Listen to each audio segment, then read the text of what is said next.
Welcome to this educational program. This module discusses the risk factors for acute coronary syndrome, or ACS, a set of 3 heart conditions resulting from the process of the hardening of the arteries called atherosclerosis. This information is taken from a recent review of the medical literature and attempts to be as transparent and comprehensive as possible. However, it may not necessarily reflect the experience of your healthcare provider or the specifics of your situation. This program is strictly informational in nature, and no attempt is made to provide opinion or recommendation.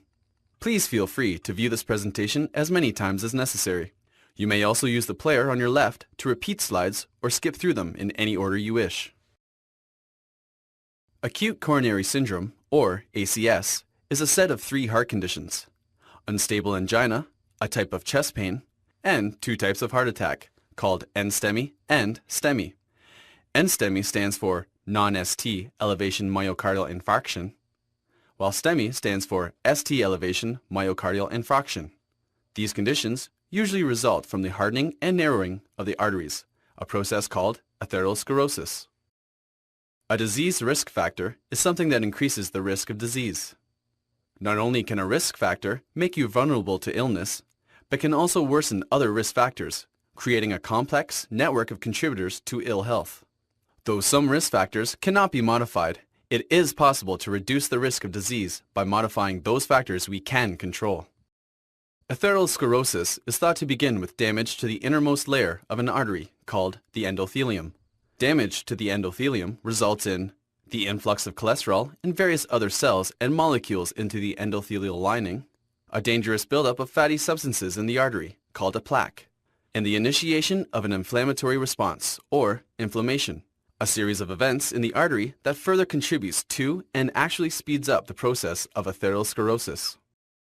A buildup of plaque will eventually prevent sufficient blood flow from reaching the heart muscle. Over time, the plaque can actually rupture and expose a surface upon which a blood clot can form. Obstruction of the artery from this blood clot can then lead to the conditions of acute coronary syndrome. While atherosclerosis occurs naturally to some degree in all individuals, it is worsened by certain risk factors. Some of these risk factors can be modified, and some cannot. Risk factors that we cannot change are called non-modifiable risk factors. Those that we can change, generally by making healthier lifestyle choices, are called modifiable risk factors. Non-modifiable risk factors for atherosclerosis include age, gender, ethnic background, menopause, and family history. Now, let's look at these risk factors in a bit more detail, beginning with those that cannot be modified. Though heart disease can strike at any age, men over 45 years old and women over 55 years of age are more at risk for atherosclerosis. In general, symptomatic coronary artery disease occurs about 10 years earlier in men. About 85% of people who die from heart disease are over the age of 65. With respect to gender, men have a greater risk of atherosclerosis than women. And though women's risk does rise after menopause, the permanent end of menstruation, it doesn't seem to reach the higher risk level of men. Regardless, this by no means implies that women are not at risk for heart disease. Women's atherosclerosis risk rises more slowly if menopause occurs naturally, and more sharply if menopause is induced by surgery to remove the uterus and ovaries. Clinical trials are currently underway to help better understand the possible benefits of hormone replacement therapy, also called HRT or ERT, for menopausal women and their heart disease risk. Compared with Caucasians, heart disease risks are higher among African Americans, Mexican Americans, First Nations, Native Hawaiian, and some South Asian populations. Finally, increased risk of atherosclerosis can be due to your family medical history of premature atherosclerosis, before 55 in men, or 65, or menopause in women, heart attack, angina, stroke, or the tendency to develop high blood cholesterol, high blood triglyceride, fat levels, high blood pressure, or diabetes. Modifiable risk factors include smoking, diabetes and insulin resistance, high blood sugar, hypertension or high blood pressure, poor diet or obesity, raised LDL cholesterol, the bad one, and/or reduced HDL cholesterol, the good one, high triglyceride levels in the blood, and elevated C-reactive protein, or CRP, or homocysteine levels in the blood. Also considered here are hemostatic or blood clotting factors, personality type, and emotional stress. The next few slides discuss the modifiable risk factors for atherosclerosis in greater detail. Not only does smoking decrease HDL cholesterol and increase LDL cholesterol in the blood, but it also increases the concentration of carbon monoxide gas in the blood, which may increase the risk of injury to the endothelium.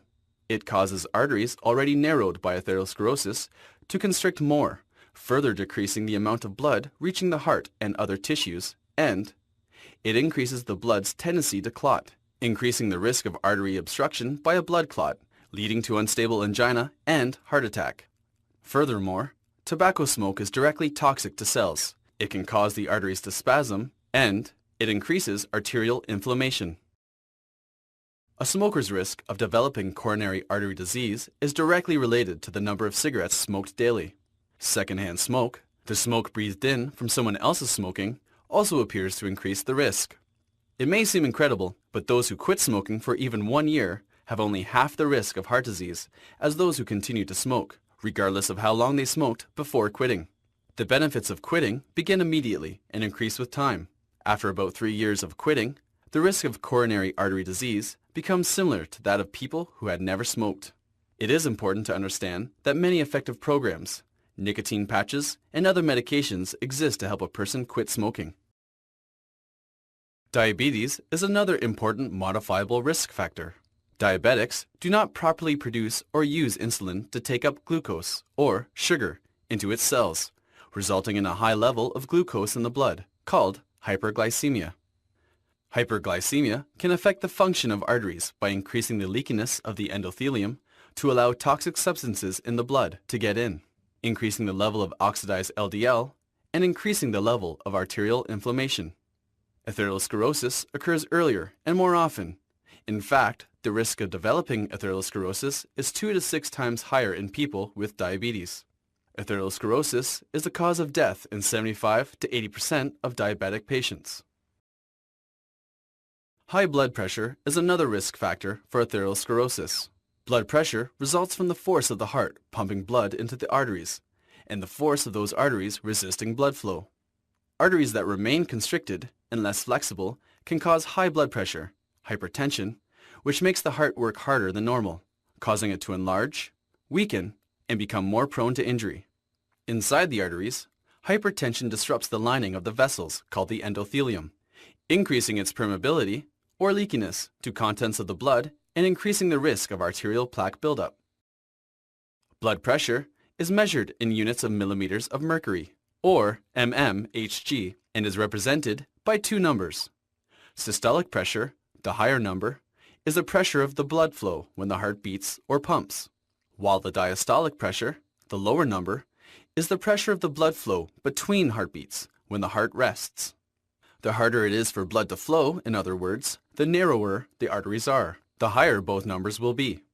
In adults, high blood pressure is defined as a systolic pressure of 140 or higher over a diastolic pressure of 90 or higher. Normal is considered to be a blood pressure of less than 120 over 80. Diet is a risk factor for atherosclerosis because it plays a role in the levels of cholesterol, triglycerides, salt, and sugar in the blood, and contributes to obesity. A diet low in saturated fat, trans fat, cholesterol, and refined carbohydrates can lower levels of LDL cholesterol and raise levels of HDL cholesterol.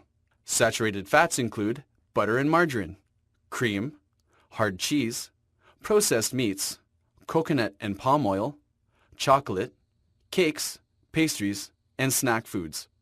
Trans fat, a processed fat that does not occur in nature, is found in donuts, breads, crackers, potato chips, cookies, margarine, and salad dressings.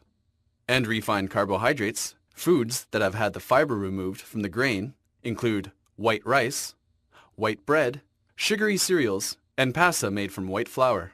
A diet low in salt will help prevent high blood pressure, and limiting sugar can help preserve the functioning of the endothelium and prevent increased levels of oxidized LDL.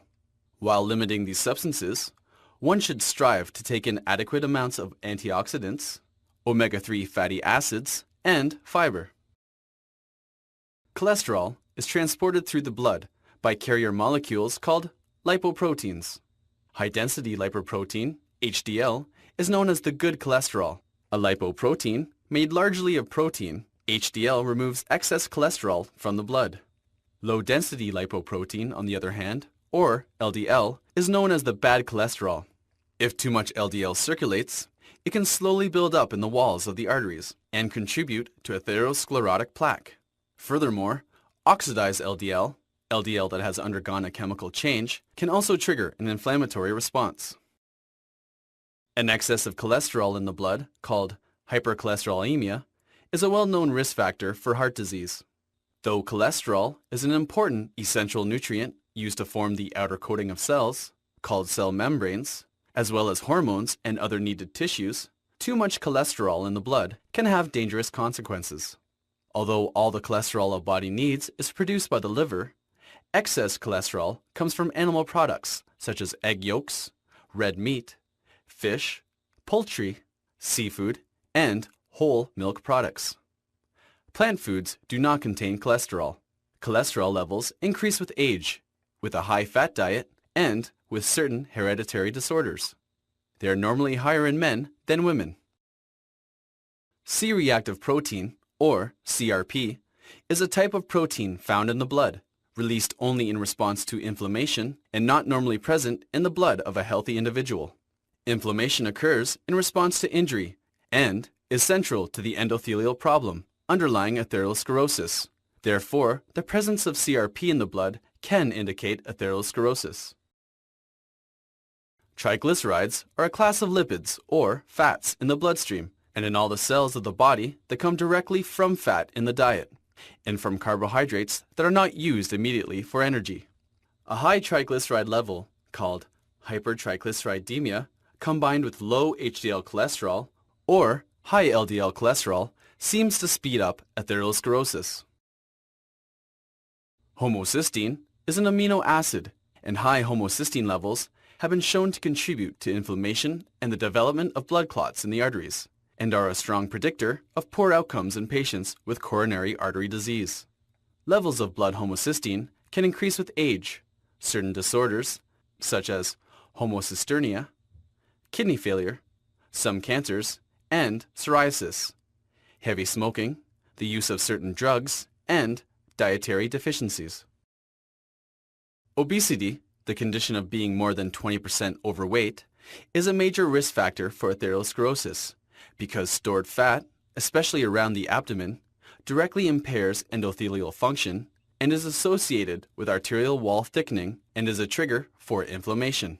Indirectly, obesity aggravates another risk factor for atherosclerosis, insulin resistance, which also impairs endothelial function.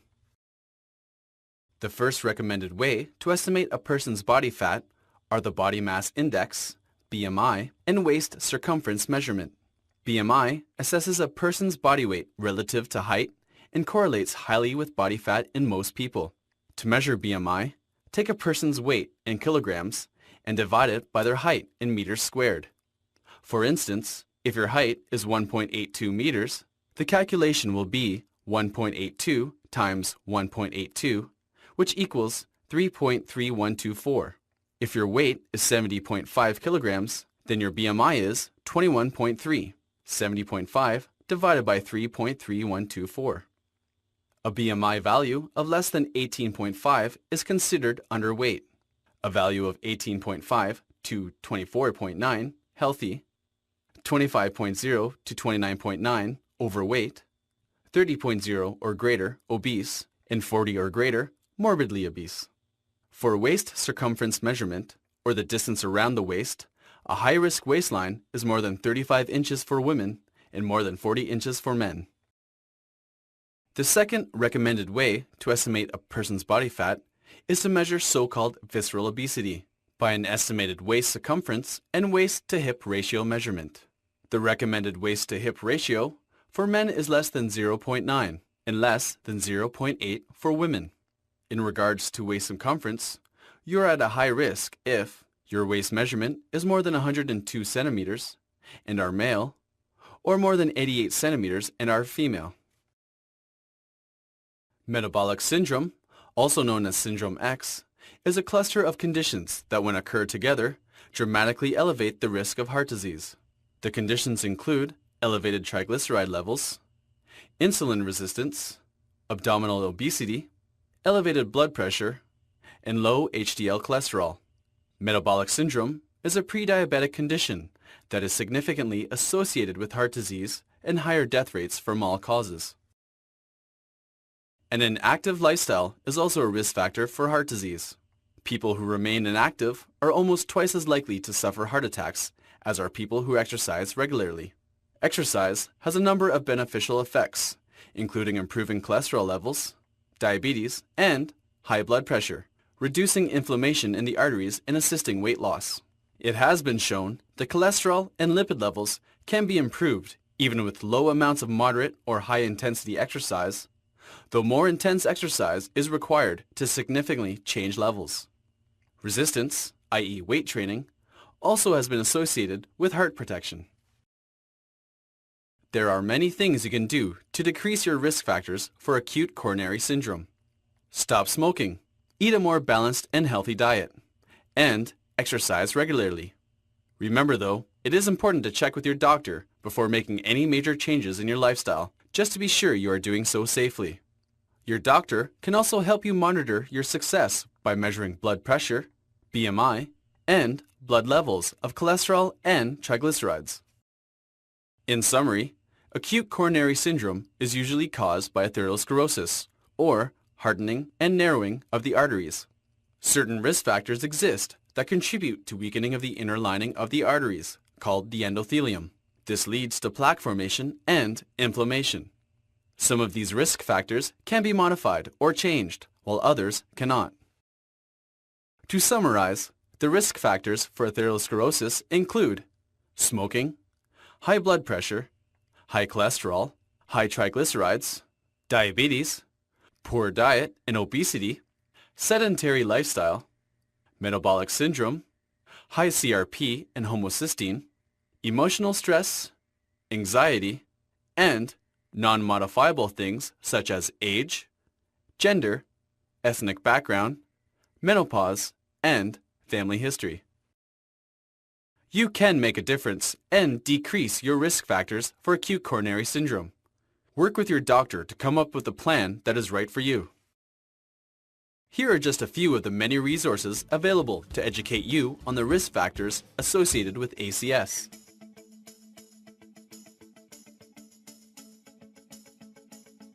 These references are also available through the internet or your local medical library, should you desire more detailed reading on this subject.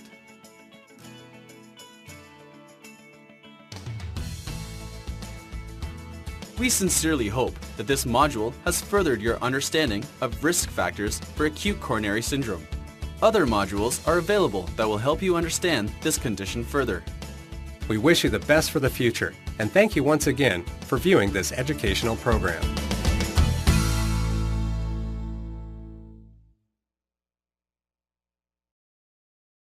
Of the medical literature and attempts to be as transparent and comprehensive as possible.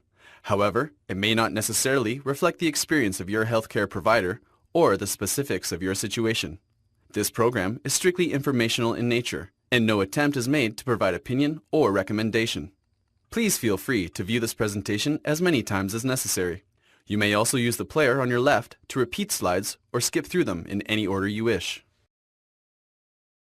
Acute coronary syndrome, or ACS, is a set of 3 heart conditions: unstable angina, a type of chest pain, and 2 types of heart attack, called NSTEMI and STEMI. NSTEMI stands for non-ST elevation myocardial infarction, while STEMI stands for ST elevation myocardial infarction. These conditions usually result from the hardening and narrowing of the arteries, again with damage to the innermost layer of an artery called the endothelium.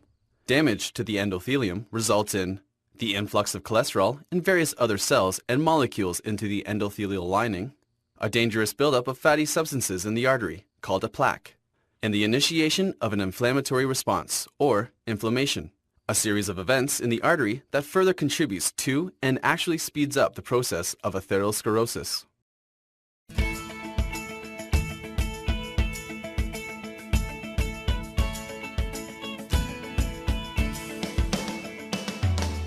Welcome to this educational program. This module discusses the risk factors for acute coronary syndrome, or ACS, a set of 3 heart conditions resulting from the process of the hardening of the arteries called atherosclerosis. This information is taken from a recent review, a process called atherosclerosis. A disease risk factor is something that increases the risk of disease. Not only can a risk factor make you vulnerable to illness, but can also worsen other risk factors, creating a complex network of contributors to ill health. Though some risk factors cannot be modified, it is possible to reduce the risk of disease by modifying those factors we can control. Atherosclerosis is thought to be